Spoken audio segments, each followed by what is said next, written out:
Tonight on Inventing the Future, we're taking a close look at the collision between open society and surveillance. With guests Bruce Schneier and Julian Sanchez, stay tuned for what's next after What's Next.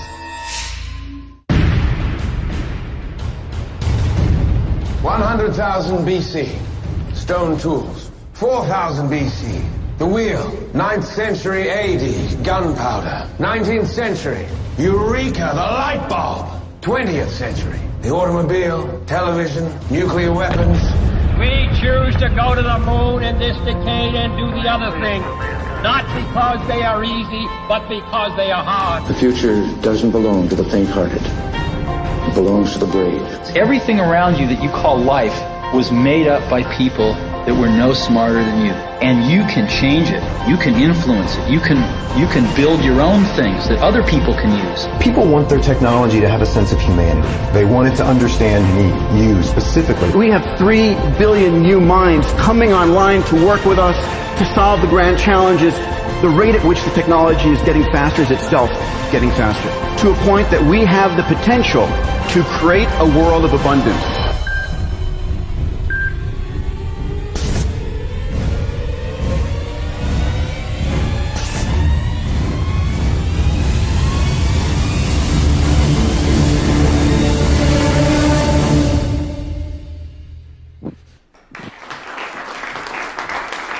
Thank you. Thank you. I'm happy to be back here tonight with Inventing the Future. You know, tonight's show is a little bit different than our usual show. Usually I come out and I talk about technologies that get me really excited, things that are coming in the future that I think hold great promise. Tonight it's going to be a rather different perspective, because it turns out that the digital technologies that so delight us and brought us so much abundance in terms of information and new ways to communicate, new ways to share ideas, well, those technologies also have a dark side to them. And we're going to take a look at that tonight.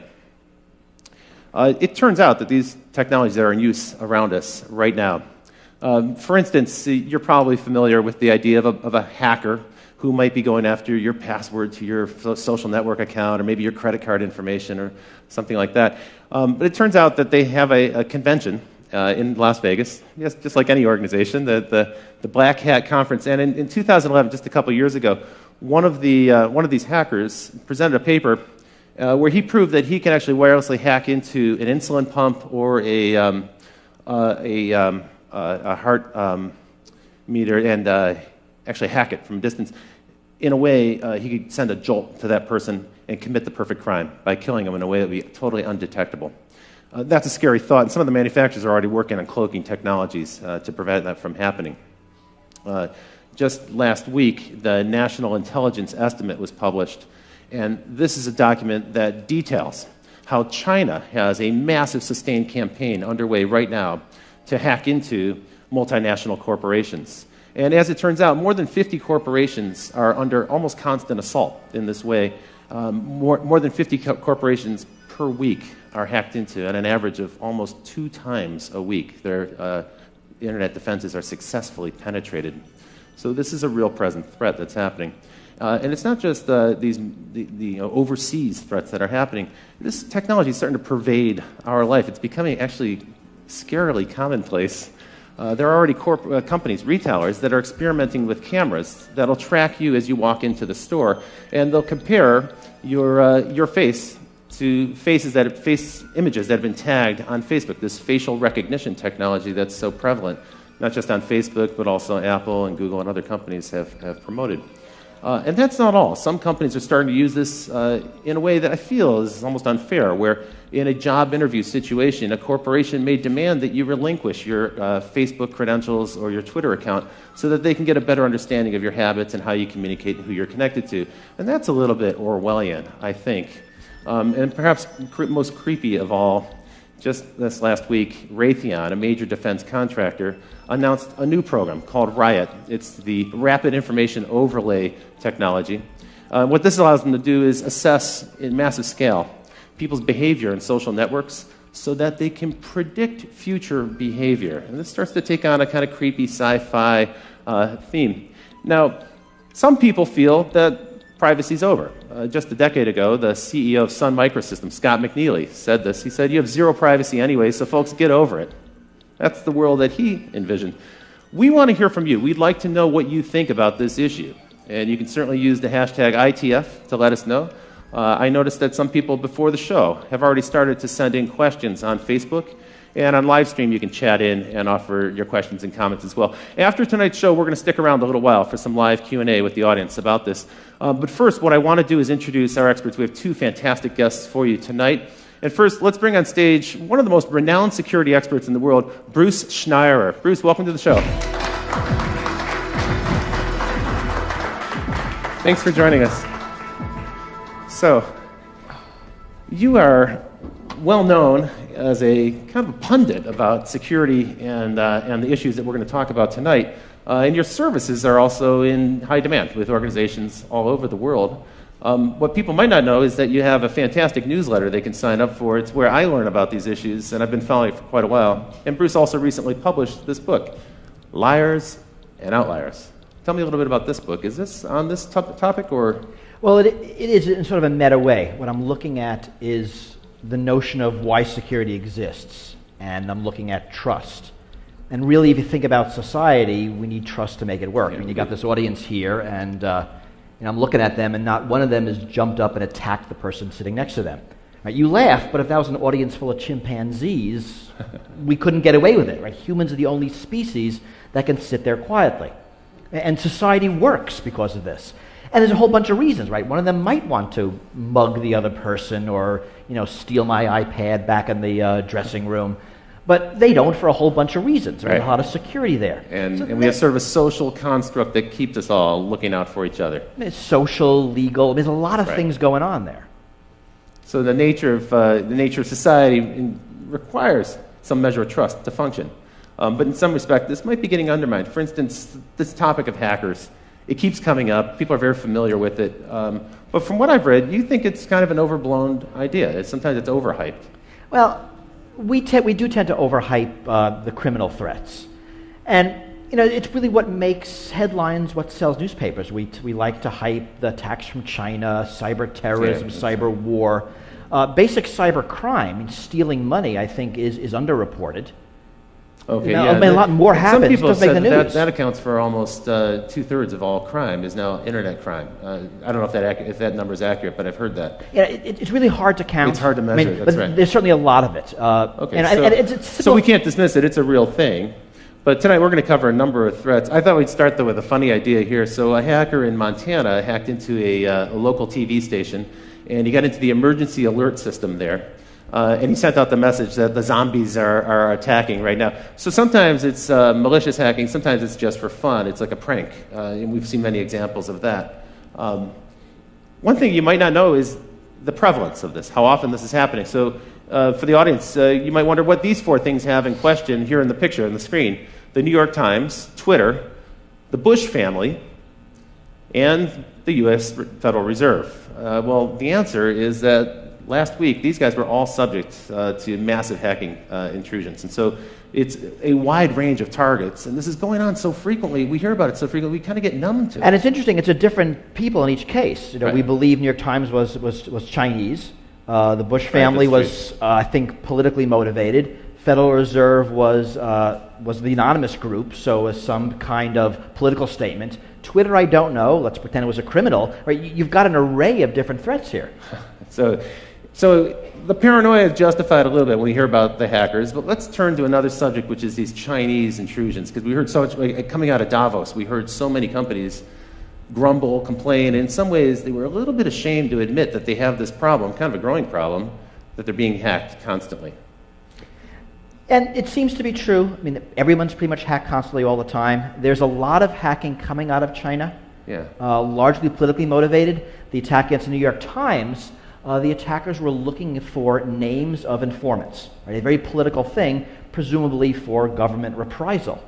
We don't know if the attacks were done by the government, they were done by independent people working within China with nationalistic so we use the word China. We don't know. It sounds like it's the government. There's no way to prove that allegation. It actually is no way to prove it's China. One of the problems we have is you don't know where attacks are coming from.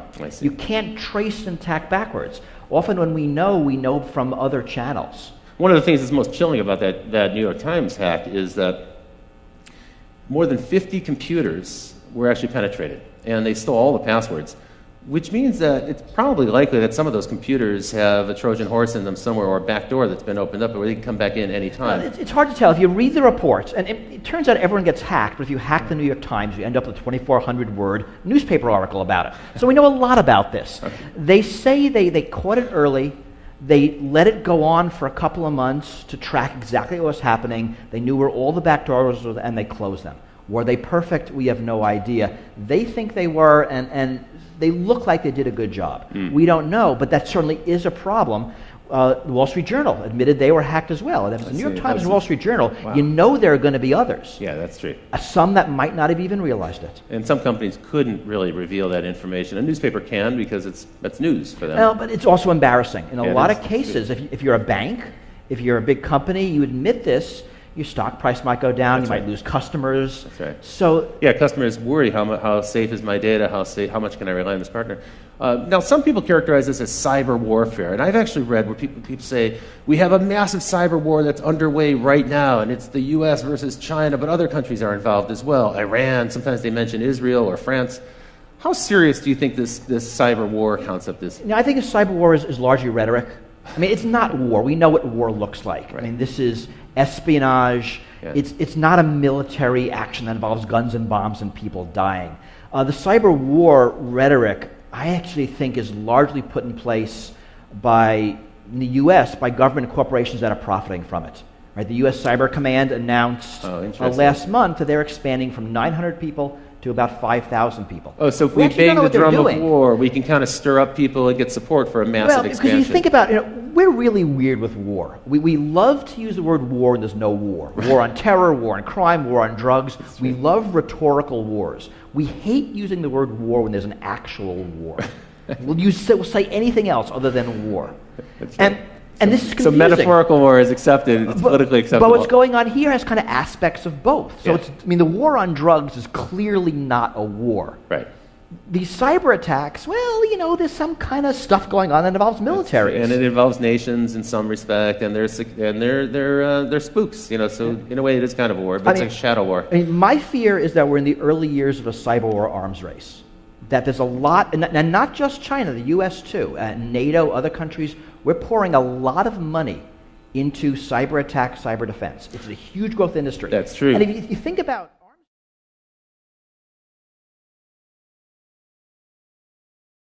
the drumbeat gets louder every single day. You coined the term wholesale surveillance to describe the way governments are kind of hoovering up data, and in the U.S.'s case, it's frankly because of the massive expansion of Homeland Security after 9/11.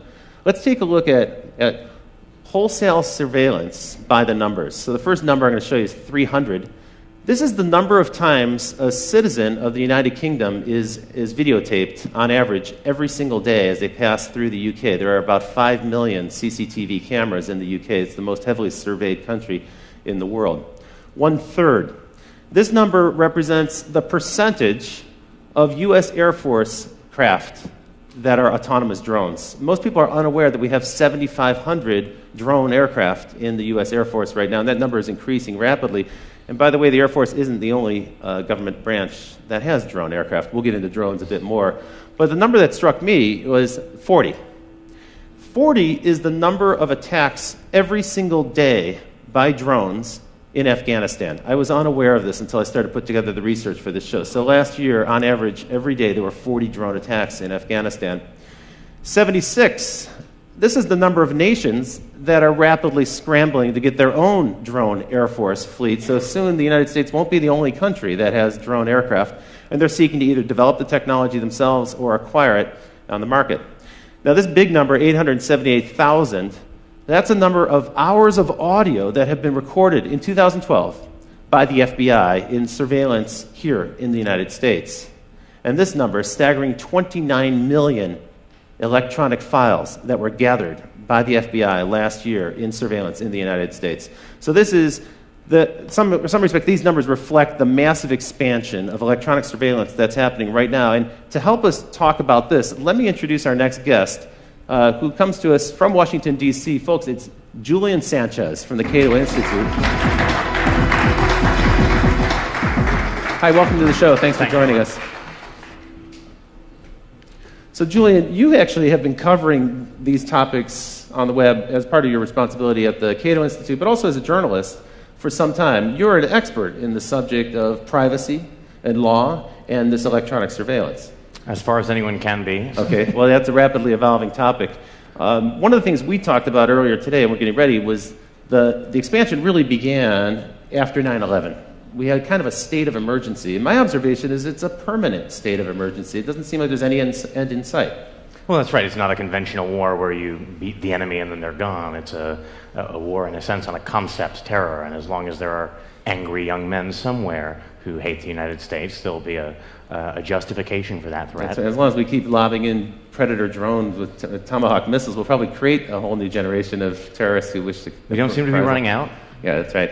Now, tell me a little bit about Homeland Security, which really is a relatively new thing, but that's been the locus of this big government expansion. And what they really did was they combined a whole bunch of different government departments together under one mandate. Tell me a little bit about the growth of that and then some of the other organizations. Well, that's one part of it. The DHS gets a lot of attention. They're perhaps the most visible in the form of TSA, the people who are groping you as you get on a plane. It's really, though, I think, not the biggest expansion of the surveillance state since 9/11. The problem is that a lot of this stuff happens below the surface. It's hard to get numbers, frankly, about a lot of the activity that's going on. Ron Wyden, senator from Oregon, has been trying to get data from the National Security Agency about how many Americans they've got in their database, and they essentially refuse to provide even an estimate. They say they can't even provide a ballpark guess as to how many Americans are sitting in their database, and that's a database that is enormous because they're actually required them to build a multi-yottabyte data center in Utah to store the products of the 1.7 billion communications they're intercepting every day. A yottabyte, by the way, is about a quadrillion gigabytes. They don't actually have a higher unit than that. That's crazy. So one thing that's happening, we talked about this earlier, is that the price of storage has dropped so much that we can now do something that's totally unprecedented, which is store everything. Right. So in the past, if you were going to do surveillance or wiretapping, you had to be kind of selective about it because there wasn't a way to record it easily. But now they can, and they can also do analysis later, after the fact, to find out if there was any evidence of a crime or even a pattern that might suggest illegal behavior. Well, I mean, this fundamentally changes how surveillance works. Yeah. Right? We're used to how we see it on television, follow that car, right? That's surveillance. That's right. But now it's follow every car.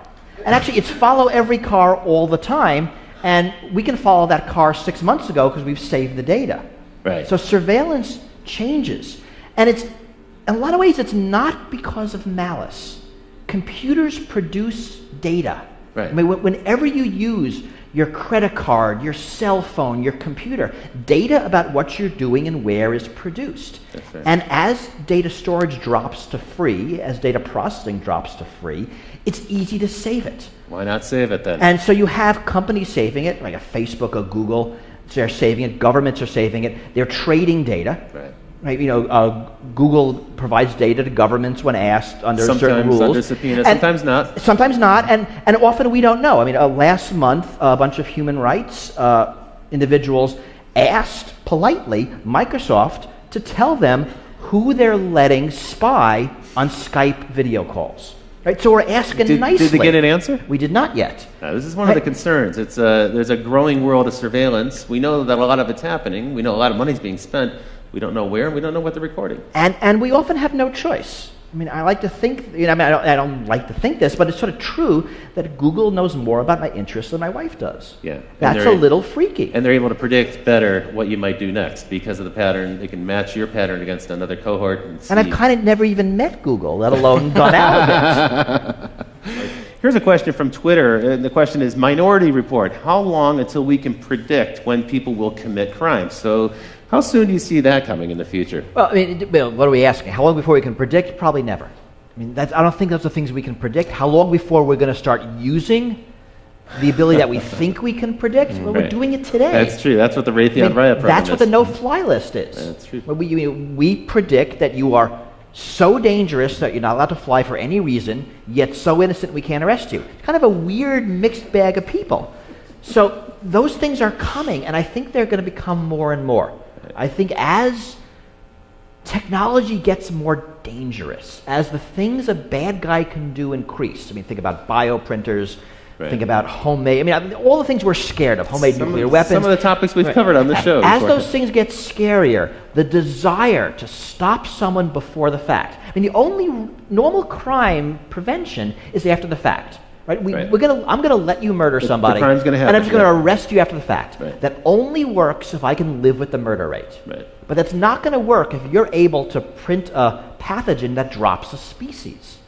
So there will be an incredible push for this before the fact. Preemptive strike. Right, which is the minority report type of future. It's going to be lousy. It's not going to work, but people are going to want it. Arguably, that's what's going on in Yemen today, right? So we now, last week... Signature strikes. Exactly. NBC released this, this purloined document from the attorneys that basically gives Obama a permission slip to go ahead and assassinate American citizens off U.S. soil using a robot in the sky.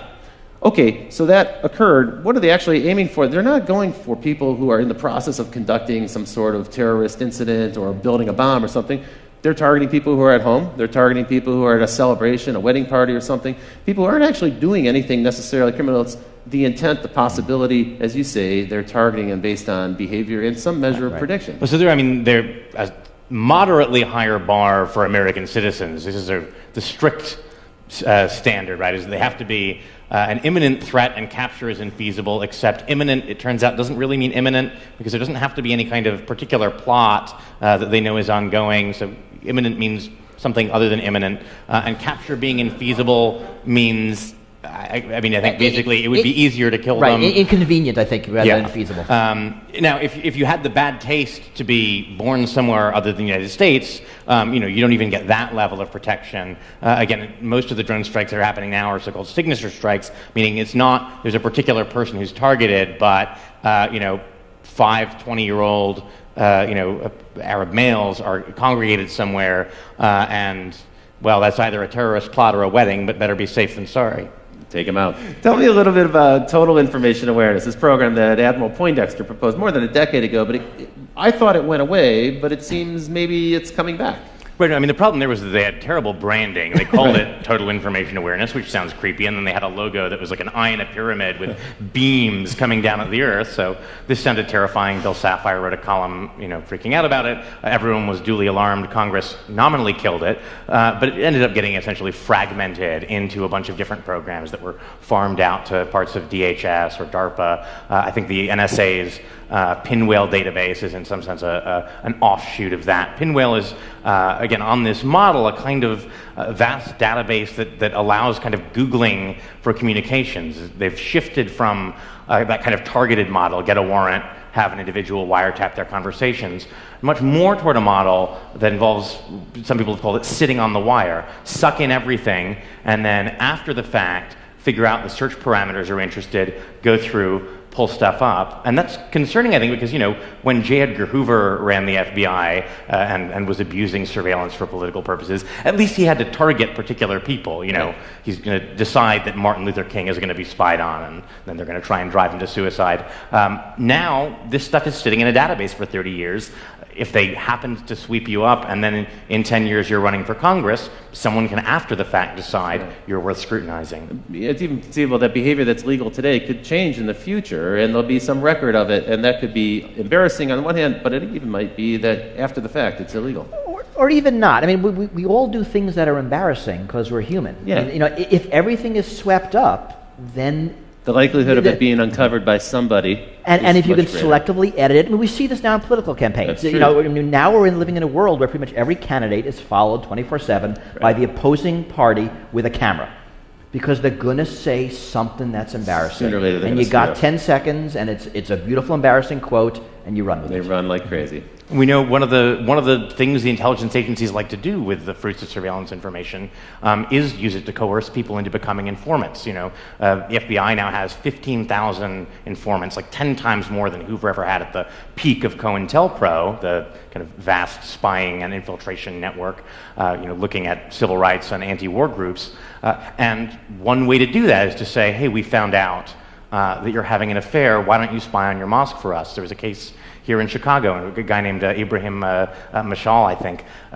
They said, look, we know that you had communications with a cleric in the Middle East. They were innocuous, but that's enough of a pretext to get someone put on the no-fly list. If your business requires you to travel, that's a huge obstacle. And they said, well, we can get you off the no-fly list if you're willing to cooperate, if you're willing to tell us what people are saying at your mosque. And he's actually currently now suing the Justice Department over this. So the information is gathered up in this kind of broad sweep, sometimes without a warrant. And in any case, warrants are targeted at an individual. Here we're taking information wholesale, as you put it, hoovering it up, and then it's analyzed later. And then if something embarrassing, awkward emerges, now they've got leverage on somebody. It might not even be illegal activity, as you point out, but it's leverage to coerce them into cooperating with the government and doing the government's bidding. And this is our government. Now, I'm assuming that this is happening all around the world, and probably in countries that don't have the same due process and constitutional rights and privileges that we have in this country.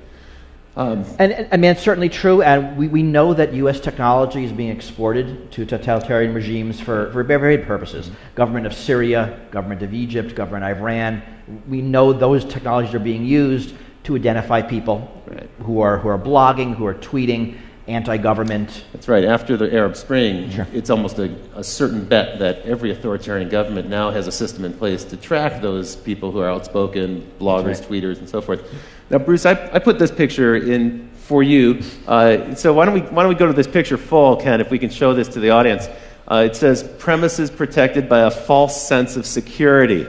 You coined the term security theater. And tell me a little bit about that, because this is how most Americans experience the federal government most frequently now. Is as we go through an airport, we get an encounter with a federal official, right? I mean, it's actually amazing that for most of us, the way we interact with national security is the TSA at airports. Yeah. So security theater is security that looks good but doesn't do anything.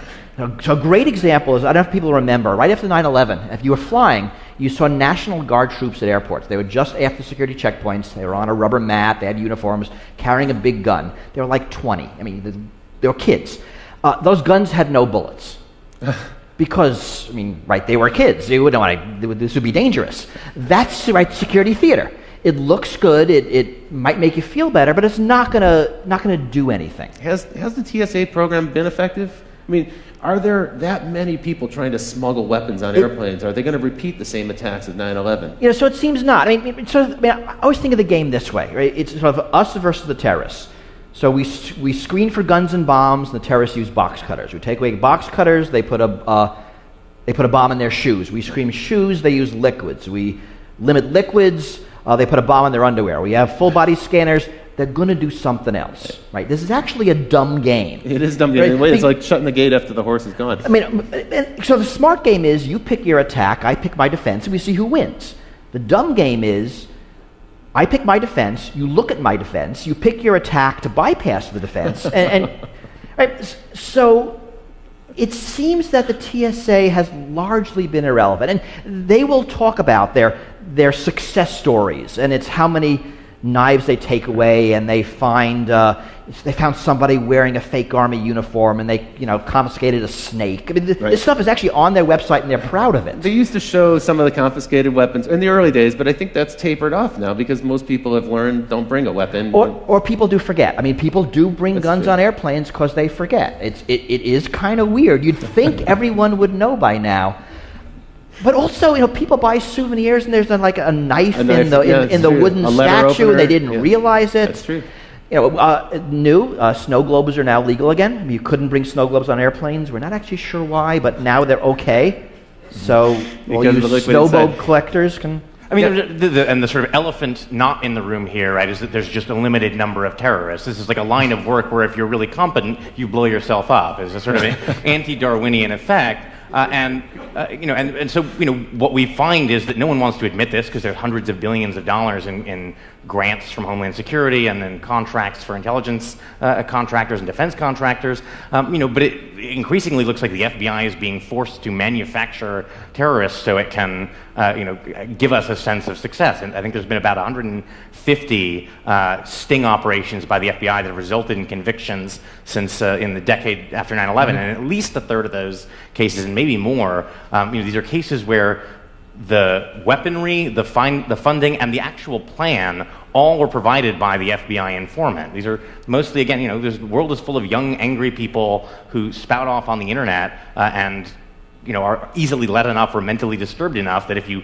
give them a plan and a bomb, they'll make the motions of following through. It's not clear that these are people who are otherwise dangerous. So in a way, we're manufacturing our own terrorists just to give ourselves the illusion that this is an effective program. That does seem to be true. I mean, where there are successes is intelligence in operations. We actually are looking at for the bad people. And when you look at something like airport security, it only makes sense to focus on the plots, right? A liquid, a shoe bomb.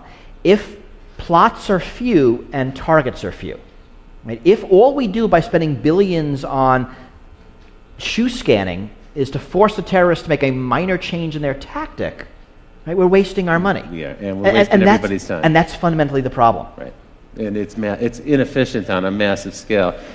Speaking of inefficiency, these scanners that we're looking at, the rapid scans, now I guess they're going to phase them out of the airports because they've been proven to be ineffective. After radiating us for a couple of years, now they're finding out that doesn't actually thwart any kind of criminal activity. And because some of these makers of these things fell through on contracts that were supposed to allow them to use a blob to show objects instead of actually showing you naked. But there's a bit of poetic justice. They're apparently being repurposed at the entrances to various federal agencies. So, right, they're actually not going away. That's important. That's right. And the full body scanners aren't going away. There are several technologies. Yeah. And the millimeter wave is staying, so holding your hands up and being scanned is not going away. Just a particular radiation technology, because the one company wasn't able to do some of their anonymization things on the visuals, what Julian said. And there was a case in Florida where some of those images did leak out, and that also undermined the claim that somehow this information would never get out in the web. And here we have the pictures right here, so you can see them. Well, now let's take us down to the local scale. And so, as it turns out, it isn't just our federal government that's out there combating terrorists or maybe other nations, we don't really know, in some shadowy cyber war. But actually, in a weird way, I think the DHS has kind of co-opted your local police force. They've turned them into deputies of this national effort to find terrorists. Talk a little bit about the spread of Homeland Security dollars to local police forces. Well, so I think we'll maybe get to fusion centers in more detail later, but there's lots of federal money out there. If you say you want to run a counterterror program, you may not have terrorists, but that's no reason to turn down the money. Right. So we find fusion centers, for example, something like $250 billion in grants that went out, supposedly for counterterror. A 2-year Senate investigation found that they never actually produced a single shred of actionable, useful intelligence about terrorism. It did end up buying a lot of Range Rovers for local sheriff's departments, plasma TVs so that they could display the Fusion Center calendar and watch cable news in San Diego. DHS has given out, I think, $50 million in grants for local police departments to photograph license plates. To your point earlier, in a wholesale level, not going after an individual car or doing it as they drive by on patrol, but they're setting up cameras now in different. I know in San Diego they're doing this on a massive scale. They're just routinely photographing the license plate of every car on the freeway that goes by. There's a lot of technology. It's license plates. It's all the CCTV cameras. You produce the UK number. We know better. There's cameras everywhere in the United States also. That's right. A lot of cities have them in intersections where they're automatically scooping up camera license plates. Again, that's being saved. The money's being used for other surveillance, for cell phone surveillance, for just collecting up lots of data. And we'll get into cell phones in a minute. But because it's data, it sloshes around. I mean, this is the fundamental problem. It doesn't matter who collects it. Once it's in the system, it goes into a fusion center, it goes into the NSA's computers, it goes into some marketing computer, and the data stays. And it's very hard to get rid of it. And now it's being used for all sorts of purposes. And we have no control over it, or really even any visibility into what data is collected. We don't know how it's being used or who's using it. We also don't know when it's going to come back to haunt us, because it may turn out a few years later something that you did was of interest to them, and they may have been tracking you for quite some time. You're probably taping this show. I'm sure we are. So there are billions at stake, and it's a rapidly growing business. We know now that the surveillance business itself, just that segment of it, is now something like a $5 billion business outside of government to private corporations. I thought it might be nice to take a look at the snooper market, take a look at all the devices, some of the devices that are on sale. For instance, the watch hound, which allows police forces to listen to cell phone conversations the same way you might if you were using, say, a radio band scanner. So you can actually tune in to the cell phone conversations. You probably didn't think that people could hear you when you're talking on your cell phone. In fact, that's widely available. These are widely in use. The Stingray. Stingray, this is an interesting device. It can be mounted in a police van, and driven around a neighborhood. And if they're trying to find a particular individual, even if that individual is not using his cell phone, what it does is the Stingray pretends to be a cell phone tower, and so it'll find that phone, connect with it, and then they can drive a few more blocks and eventually triangulate the location of that particular phone. So they can find you with your phone. In a weird way, your cell phone is like a little spy that's in your pocket, leaking out information about you. And then Cellbrite. This is one that troubles me the most. So for a routine traffic incident, moving vehicle violation, you can be pulled over by a policeman. And if you have your cell phone on your body, or if you're using it when they pull you over, then they have the right to take your cell phone, and they plug it into this thing, Cellbrite, and in just about 2 minutes it can download everything that's on your phone. Now think about that. That technology is actually accessing my whole life in my cell phone. You're with the Cato Institute. At this point, I need to disclose that the Cato Institute is known as a libertarian organization, a libertarian think tank. What's your take on this device, this Cellbrite? I mean, are you outraged by this? This is a little bit of an intrusion. Yeah. I think it's the question, of course, is whether this is actually something that happens routinely.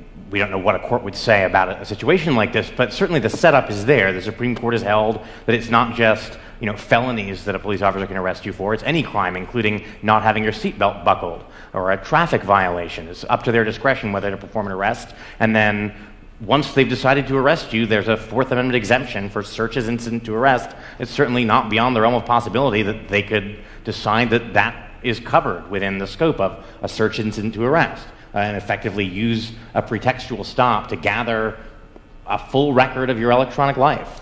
I've also heard that when you enter the U.S., sometimes Customs and Border Security will do the same with laptop computers, cell phones, and so forth.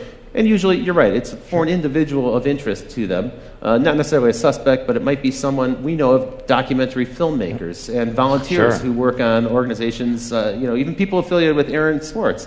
I have been detained in this way and seen their electronics snooped down. Well, and the privacy watchdog at DHS actually just issued a finding that suspicionless searches of laptops and other electronic devices basically should be allowed to continue. No reasonable suspicion of any kind is necessary. And they concluded, bizarrely, that there would be no civil liberties benefit to curtailing these searches at the border. And border search here is sort of a term of art. It's also their view that the sort of constitution-free zone extends for about 100 miles in from the border. And the Constitution-free zone. Not a phrase I'd heard before. Remember that this is all temporary. I mean, so what's the outrage here? That my phone has my email, my contacts, my calendar, my life. Potentially my credit card information could be stored. But think about what's really happening. I have a smartphone. It's probably that Google has my email, my calendar, my contacts.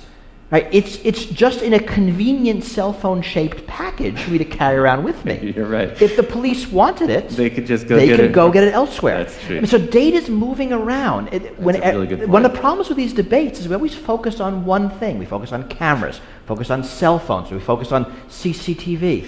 Whereas the problem is everything put together. Right? It's not drones, it's drones with cameras. It's not drones with cameras. It's drones with cameras and face recognition, the ability to track between different drones and day-to-day, tie that back to databases so you can see in real time from a drone everybody's name and income level as they walk around town. This is a terrifying prospect. In a way, getting your data from the phone is super inefficient because, one, the person knows that you've done it, probably. They see you plugging their phone into something, and you have to only get one person at a time's data. What a drag. Unfortunately, since a series of sort of misguided rulings from the late 70s, Fourth Amendment doctrine is that once your data is in third-party hands, once it's Google or Facebook holding on to it, in principle, that's now their business records. You've surrendered your Fourth Amendment privacy interest. And so a lot of that data that we naturally expect to be protected by the Fourth Amendment's requirement of a warrant issued by a judge isn't protected in that way and can be gained. People are totally unaware of that. That actually pertains to your Gmail account, for instance, which is stored on Google servers or any other but pretty much everything these days. Cloud computing, we have our pictures somewhere, our emails somewhere. All of our data is very rarely on our devices That's now. really true. It's really Increasingly, elsewhere as we become because it mobile. makes a lot of sense. But now, as Julian said, It's a the vulnerability. rules no longer apply that Right. protect them. In a weird way, our protections, our First Amendment, Fourth Amendment protections haven't really caught up with the 21st Not century. even close. And the technology is evolving much faster than laws ever will. Let's bring it right back home here in Illinois. You were shooting the show here in Chicago, and you may be unaware that right here in Illinois, there are 91 organizations working on counterterrorism efforts. And what's interesting about that number of 91 is that more than 3/4 of them didn't exist before 9/11. So these are brand new organizations that are involved in some way or another in surveillance. That's why we call it Illinois, the land of surveillance. Welcome to this place. What we happen to have here is 2 fusion centers. You talked a little bit about these. Here's a really ugly diagram from the government. It's non-confidential, so it's been released for us to show to you tonight. And tell me a little bit more about these fusion centers. In your view, they haven't been very effective. Right. Well, in the view of a bipartisan report that the Senate put out, despite years of being assured that these were a proven vital tool. The theory was you synthesize information from local law enforcement, lots of different agencies, bring that together with information at the federal level, information that various intelligence agencies have gathered, and this will give you a better window into incipient terrorist groups. Of course, right after 9/11, we assumed there had to be lots of other sleeper cells waiting to strike, and it seems to be that that's not the case, and so you've got a lot of people looking for something that doesn't appear to be there. The sort of history of intelligence suggests that, unfortunately, the problem is if the thing that you are convinced is there isn't there, you just keep looking harder. That's true, and redouble your efforts and argue in the future. We need more resources to go after this. One of the funny ironies that I think has emerged here is a statement that actually was made by Julian Assange, and we put on this picture here. We got this picture from the web, but it's actually worth zooming into. So if we can put this on screen for the folks at home. You have Julian Assange of WikiLeaks, and he's saying, "I give private information to the public for free, and I'm a villain." Meanwhile, Mark Zuckerberg of Facebook, well, he's taking your personal information and he's providing it to private enterprise for money, and he's the man of the year.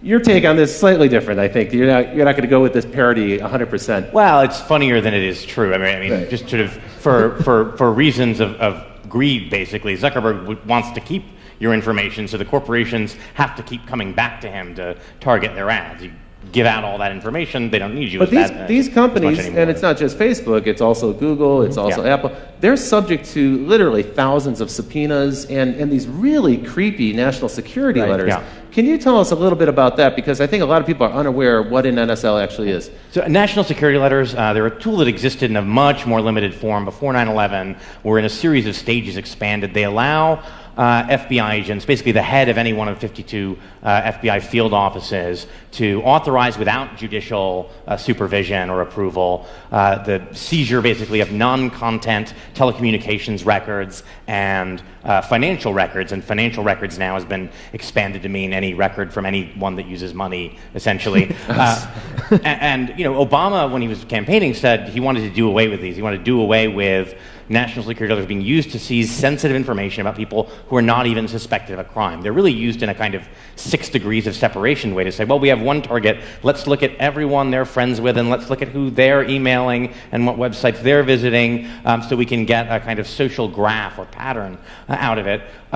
Actually, in 2010, the Obama administration broke Bush's record for the number issued. It was about 26,000, only pertaining to Americans. And the number of people affected, it was more than 14,000. Again, that's only Americans, and it doesn't include national security letters for basic information, like, who is associated with a certain IP address. This is only more detailed transactional logs. So there's no warrant, there's no judge involved, there's no secret court that you have to go to. You don't have to show any evidence. In fact, you can use these to troll for evidence and then go back to the court and say, well, now we've got the evidence we were looking for thanks to the NSL, and now please give us the warrant so we can go after these people. And there's a lot of belief that's happening. And to Google's credit, they will say quarterly how much of these they're getting. I mean, they'll tell us. They don't give us details. Twitter has also pushed back, right? And even some telcos have, but not our very big ones. They seem to have kind of been co-opted by the government. I mean, a lot of companies will not tell us at all. how many of them they get, whether they comply, how much they comply. It is all very secret. Google and Twitter are rare in sort of volunteering some of this information about how much they get. There's no aggregate reporting as there is with wiretaps that would give us a kind of overall picture of how much these different electronic surveillance tools are used. The telcos normally are not so forthcoming, but Congressman Ed Markey sort of requested the major cell phone carriers to give a tally of how many requests from different kinds of law enforcement agencies they got, added up to about 1.3 million a year. Wow. A lot of that is cell phone tracking. A lot of that is calling patterns. Also, just the compliance with that. Think of the number of requests. Mm-hmm. I'm certain that the person receiving those requests at that volume would just automate the process and not even pay attention. Well, Sprint has done that. They created a back end called L-Site because they said, we're getting so many requests, we just couldn't deal with them manually anymore. It's like the information smorgasbord. Right. They allow them to just dial straight in. We've heard rumors about that, too, with some of the other social networking sites. Kind of a creepy thought. One question here, have you developed your own ways to combat or accept this new world order of constant surveillance? So I guess the question pertains to you guys. What do you do in your own lives to keep your lives private and secret? Yeah, I mean, what we do is around the edges. Right. I mean, what can you do? You can not have a credit card. You can not have a cell phone. You can not go outside. You can live in a cave. I mean, they kind of make no sense. You know, I don't have a Facebook account. That makes me kind of a freak. I keep all my email on my computer. That makes me a double freak. Mm-hmm. So, I mean, I'm doing some things around the edges, but by and large, there's not a lot we can do. I mean, you have to accept it simply because you're being surveilled. I mean, what we learned from the General Petraeus scandal is that even the director of the CIA can't keep email secret. Right. I mean, if he can't do it, I don't stand a chance. You know, that is a very troubling case, isn't it? That Gmail hacking, it's a major intrusion. Not just the fact that it was kind of a comedy of errors with our two generals and they're flirting with this woman in Florida and so forth. That was funny and had a comic element to it. But in fact, this Gmail hacking by the FBI, with really no pretext, no evidence of criminality, and they trolled through until they found some evidence of something that they could hold him accountable for. It's bizarre on a couple levels. It nominally started as an investigation into cyber stalking, meaning she'd sent some harassing, Paula Broadwell had sent some harassing emails to a woman who was friends with Petraeus. This is not normally the kind of thing the FBI would really involve itself in at all. Having tracked these emails back to Broadwell, because again, you're never private, she had used an anonymous Gmail account, but then logged in from the same IP address to her real Gmail account. Even if you're using stuff like something like Tor, usually the IP address is persistent over time. So if you log into anything that's connected to you within that window, you can be traced back again. They can link those two things. And then having figured out who sent the emails, if that was they decided, I think, ultimately that actually the emails didn't rise to the level of criminal harassment, but having identified who sent them, instead of then confronting Broadwell, they decided to do a fishing expedition through all of her email. And it's not clear what conceivable connection that had to the thing that they were supposed to be investigating. So at that point, the supervisors, when they found no evidence of criminality, they should have called the investigation off, and they didn't. That seems like a real breach. We'll probably hear more about that story. I need to move on. I'm loving the conversation, but we have to get into what's next. So in this show, we like to talk about what's now and what's next, and then what comes next. The next things we're going to talk about are drones, phones, and super cookies. And it gets creepier, folks. So check this out. Predator drone, you're familiar with these. They've been in use since 2001. There's one on display at the National Air and Science Museum, so they're already kind of a part of American history. Massive expansion to that program. But as Bruce mentioned just a minute ago, the scientists from DARPA has been experimenting with different ways to modify these. There's all sorts of new, weird versions of drones that'll be coming out in the near future. One of them is called Argus, and what they've done is they've taken 368 of those cell phone cameras, the 5 or 10 megapixel camera that's on your cell phone today, and they've assembled those into sort of a beach ball shape mounting, and they can put that at the front of one of these drones. And this Argus program then allows that drone to hover over a particular place and record everything that's happening on the ground. Now, the device itself, the drone itself, has literally millions of terabytes of storage on board, but they're also streaming that data out down to the ground. And so in real time, someone who's back at the base station can see an image kind of like this. It's a composite image of all those different eyes in the sky, and they can start to see what's happening on the ground. But what's even more troubling, because of the degree of accuracy in each of those cameras, is that they can zoom in. And they can actually, today, get to a level of detail that allows them to see from 14,000 feet in the air a 6-inch long object. They can also, using gait analysis technology, face recognition, some of the other technologies you mentioned, they can actually start to identify the people on the ground. Today, these technologies are being used in Afghanistan to fight the war there. Tomorrow, those drones will be in the United States. It seems to be a near certainty. More than 358 different law enforcement groups and counterterrorism groups in the United States have asked the FAA for permission to start to fly their own autonomous drone units, and we can expect those to be mounted with similar surveillance technology. This is clearly coming. Now, when we chatted about this, you gave what was a really chilling prediction to me, which is that basically you're like, it's here. It's happening. Yeah, I mean coming seems like an overstatement. We used drones this week to hunt down that California cop killer who was holed up in his mountain hideout. Right. And they're being used in cities. That's right. I think we have a picture here of well, these are some of the cheap ones that are coming, but here we have the Border Patrol. Right. And they have 10, they have a fleet of 10, and they've asked for 14 more. So you're right, it's already here, it's not really out in the future. I mean, what's coming is, what's coming next, right? They're going to get better at resolution, right. Be able to read documents, be able to better identify faces. And once you identify faces, you have a lot of good public face databases. Facebook has a phenomenal database of tagged photos. Thanks to your friends who tagged you, you'll now be identified by the drone in the sky when you leave the house. Even if you're not on Facebook. I mean, it's not like you're their customer. Right? I don't have a Facebook account. There are tagged photos of me on Facebook. They have really a network of my friends there because they'll pull people's address books. So 5 years out, what do you expect to be the case? There'll be drones in every city. There will be. So my expectation is that there will be drones everywhere 24/7. I mean, it's not going to make sense for companies to fly their own drone fleets. There's going to be, Drones Over America Inc. And they'll have drones everywhere, and like Google Street View, it'll be drones sky view real time, and you just rent time on it. You get what you want. Like a backbone internet provider, you'll just lease capacity on the drone. Because that's surveillance for hire. But that's a smart way to do it. I mean, you have that now with satellites. So if you're a company that, I'm making this up, wants to sell lawn care products, you can get a map, you can overlay it with addresses, so you has crappy lawns, so you now can call them. So it's all the data being collected and overlaid with other data. So we can identify people, we can collect it, market it with databases, we can integrate it with cell phone data, which, as you mentioned, is location data, and also data about who you're interacting with. And now, whether you're a government or a corporation, you can collect people who aren't your customers, for everybody, a lot of data about them, which allows you to market to them. That's true. And for commercial purposes, there's many good uses, right? Real estate people want to understand where traffic patterns are going. Retailers want to see how much foot traffic and car traffic. There are weird uses, right? I mean, there's a lot being talked about now about personalized billboards, that a billboard will see you walk by. Now they can recognize your gender really quickly, and they can give you an ad that you might like better. Wow. But if they now know you by name, the same ad now follows you around town.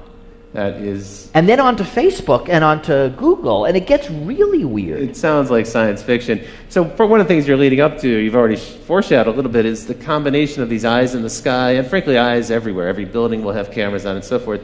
All that information now is going to be networked. Previously, the CCTV cameras weren't networked, but now they're networked.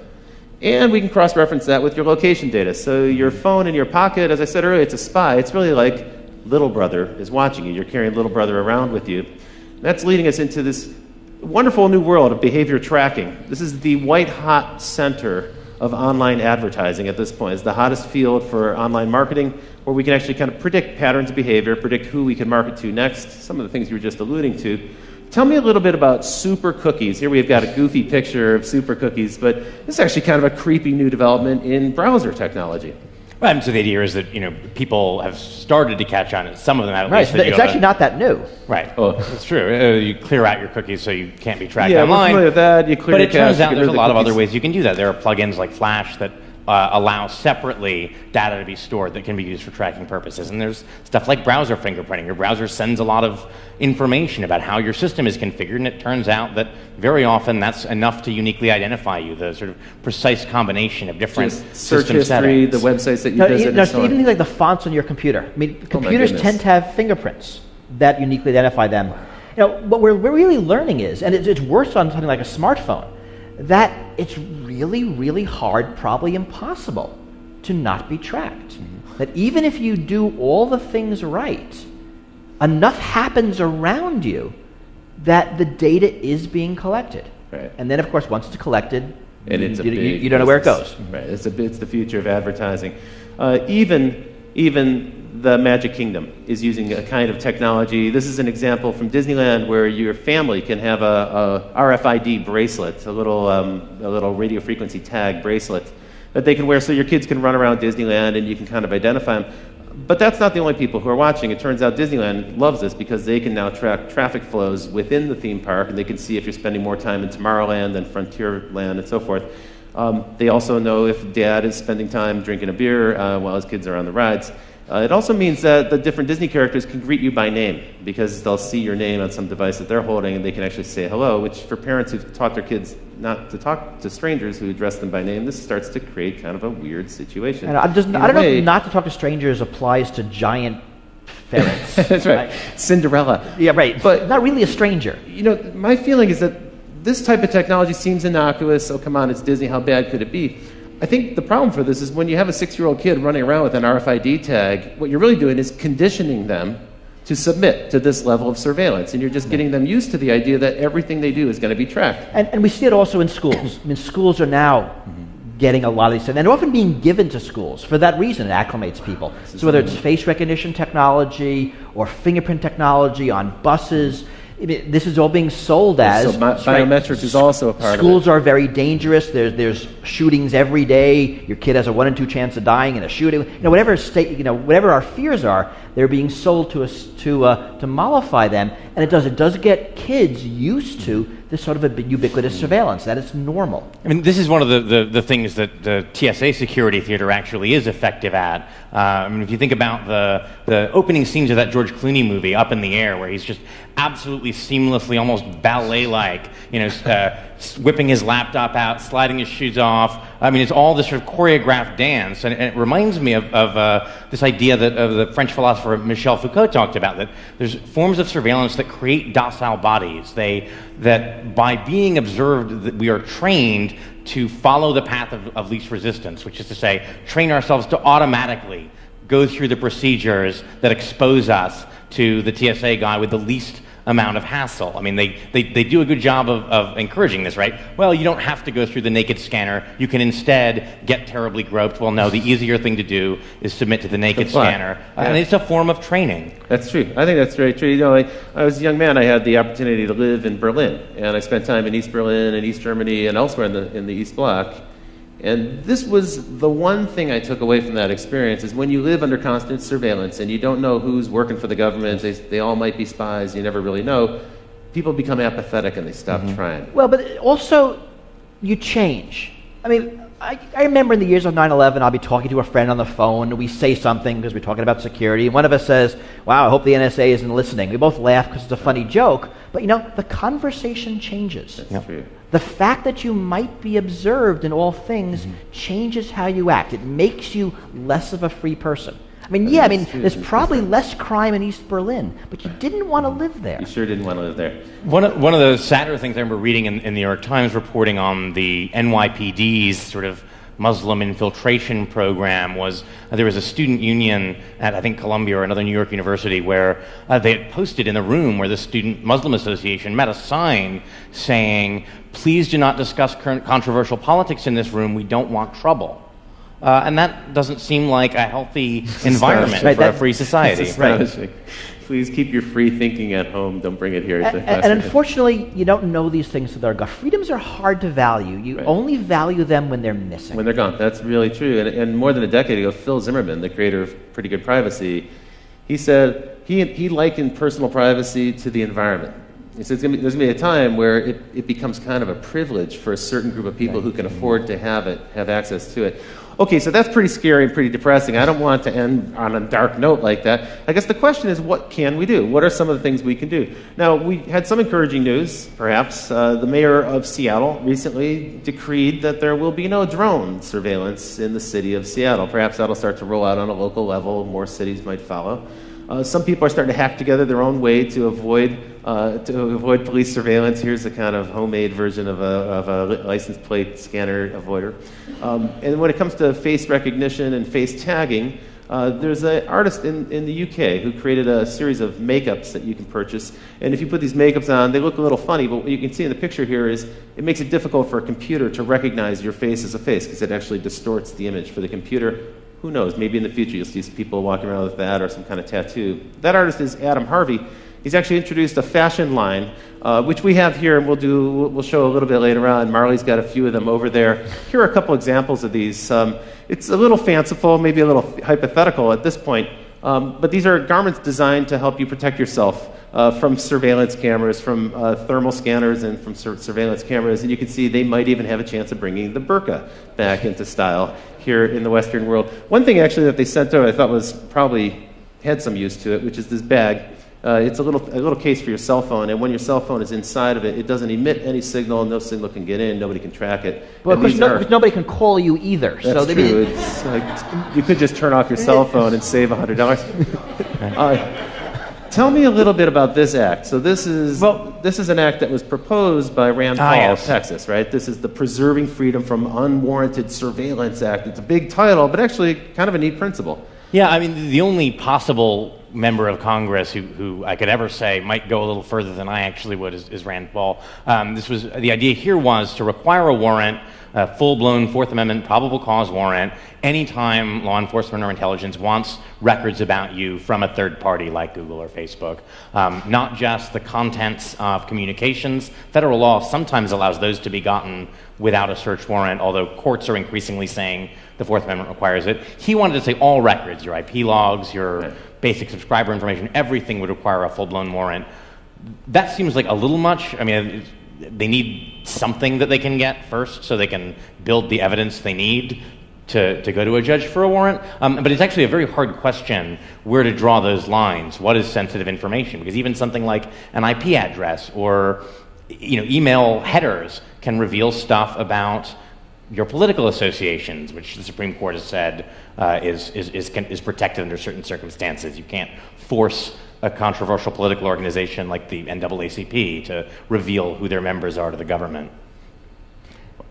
That's a pretty tall order. But unfortunately, this bill died in committee, right? I mean, the bill and all of the technologies you talked about, if you think about it, they're really around the edges. When you think about what we can do, the unfortunate answer is kind of not much. And these things are happening. There's a drone lobby. There's now a big surveillance technology lobby. I think what we can do is what we're doing here. We need to talk about the issues. We need to make people aware of them, and we need to agitate. I mean, this is going to require real social and political change.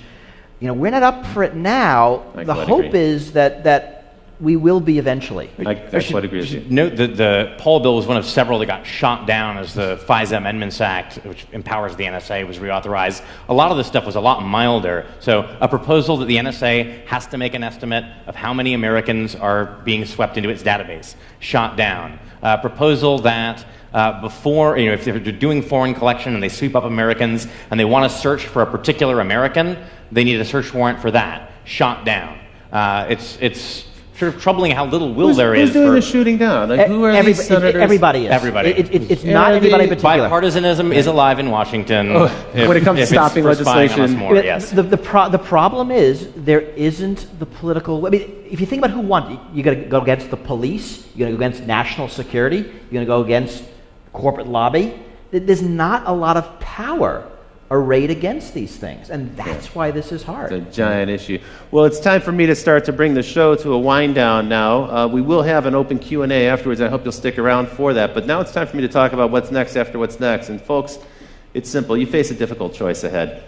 We have to decide what kind of society we want to live in this country. A society where we can expect a reasonable degree of privacy, or a society where transparency is forced upon us without any possibility of resisting it.